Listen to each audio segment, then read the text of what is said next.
Topic है कि कैसे मेट्रो कार्ड वर्क करता है। फ्रेंड्स, जब भी हम मेट्रो स्टेशन पे जाते हैं हमारे दिमाग में हमेशा एक क्वेश्चन आता है कि मेट्रो कार्ड को कैसे पता लग जाता है कि हमारा स्टेशन कौन सा है और उसको कितने पैसे काटने हैं।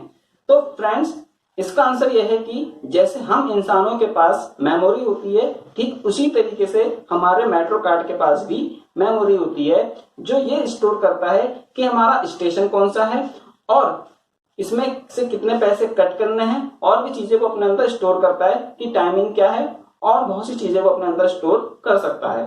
तो फ्रेंड्स, हम सबसे पहले ये समझते हैं कि मेमोरी होती क्या है और ये कितने तरीके की होती है। तो फ्रेंड्स, मेमोरी वो होती है जो अपने अंदर डाटा को स्टोर रख सकती है, और मेमोरी दो तरीके की होती हैं, एक वोलेटाइल मेमोरी और एक नॉन वोलेटाइल मेमोरी।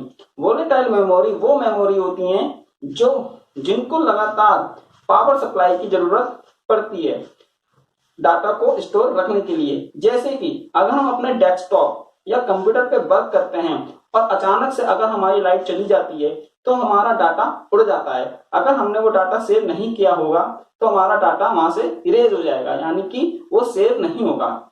इसलिए हम यूपीएस का इस्तेमाल करते हैं कि अगर लाइट चली जाए तो हमें कुछ वक्त मिल जाए अपना डाटा को सेव करने के लिए।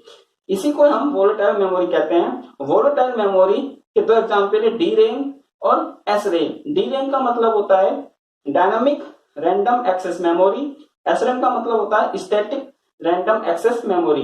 अभी हम इन चीजों के बारे में बात नहीं कर रहे हैं। अब दूसरी मेमोरी होती है हमारे पास नॉन वोलेटाइल मेमोरी।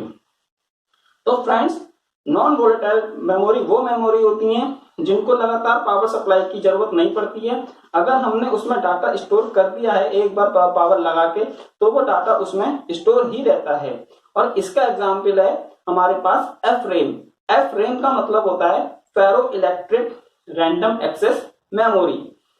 इसको हम एफ रैम बोलते हैं। हमारे मेट्रो कार्ड्स इसी टेक्नोलॉजी के बने हुए होते हैं, एफ रैम टेक्नोलॉजी के। अब बात आती है कि मेट्रो कार्ड डी रैम के क्यों नहीं बने हुए होते। तो फ्रेंड, हम इसको समझते हैं कि हमारे metro card D RAM technology के क्यों नहीं बनते हैं। तो इसका आंसर यह है कि हमारी जो डी रैम टेक्नोलॉजी होती है, एक तो वो बहुत स्लो टेक्नोलॉजी है और दूसरी वो हमारे पास वोलेटाइल टेक्नोलॉजी है।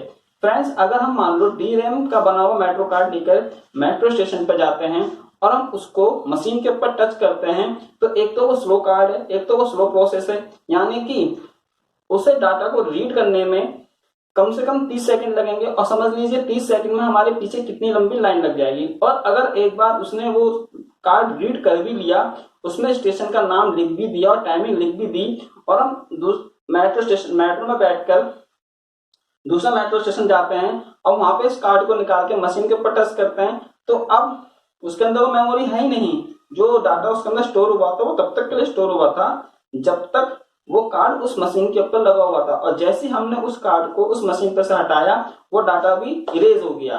तो हम दूसरे स्टेशन पे जाके उस स्टेशन से बाहर नहीं निकल सकते। अब इसी की जगह अगर मैं एफ रैम टेक्नोलॉजी का इस्तेमाल करता हूँ, का मेट्रो कार्ड लेता हूं, तो उसका क्या फायदा है। एक तो वो फास्टर है डी रैम कार्ड से, और दूसरा उसके अंदर नॉन वोलेटाइल मेमोरी है, यानी कि अगर मैं उसमें पावर सप्लाई करने के बाद अगर उसे हटा देता हूं तब भी उसके अंदर डाटा स्टोर रहता है। एग्जाम्पल के लिए, अगर मैं एफ रैम मेट्रो कार्ड को लेकर किसी स्टेशन पर जाता हूं, सपोज करो मैं हौसखास स्टेशन पे हूं, तो अगर मैंने उस कार्ड को उस मशीन पे टच करा ऐसे करके, तो सबसे पहले तो वो हौसखास स्टेशन को उस पे लिख देगा और सेकंड उसका टाइम लिख देगा। फिर मैं उस कार्ड को लेकर एंटर करके जब मेट्रो में बैठता हूँ और जब दूसरे मेट्रो स्टेशन पर उतरता हूँ, सपोज करें मैं एम्स पे उतरता हूँ, तो जब एम्स में मैं दोबारा से उस मशीन के पास जाता हूँ, तो पहले वो मशीन देखेगी कि पहले का डाटा क्या है। वो देखेगी पहले का डाटा है हौसखास और टाइमिंग ये है। तो अब मैं उसको उस मशीन के ऊपर अप्लाई करता हूं, तो वो उस डाटा को रीड करके उसमें दूसरा डाटा एंटर कर देगी कि ये एम्स स्टेशन है और ये टाइमिंग है, और हौसखास से लेकर इस एम स्टेशन के बीच में आपका इतना पैसा कटेगा, और उतना पैसा काट कर हमको बाहर जाने की परमिशन दे देता है। और ये बहुत फास्ट है, यानी कि 1 सेकंड में हमारा कार्ड रीड हो जाता है। जबकि डी रैम हमारा बहुत स्लो प्रोसेस है। और एक तो वो नॉन एक तो वो वोलेटाइल है, तो इसीलिए हम DRAM टेक्नोलॉजी का यूज नहीं करते हैं, हम FRAM टेक्नोलॉजी का यूज करते हैं, क्योंकि FRAM टेक्नोलॉजी के पास मेमोरी है। क्योंकि फेरो इलेक्ट्रिक जो मटेरियल्स होते हैं उनके पास हिस्टेरिस लूप होता है, और हिस्टेरिस लूप्स मेमोरी लूप होते हैं, उनके अंदर डाटा स्टोर हो जाता है। तो समझा आपने कि कैसे हमारा मेट्रो कार्ड वर्क करता है और किस टेक्नोलॉजी के ऊपर ये बेस्ड होता है। तो वो टेक्नोलॉजी है हमारे पास FRAM। FRAM का मतलब होता है ferro electric random access memory. Thank you.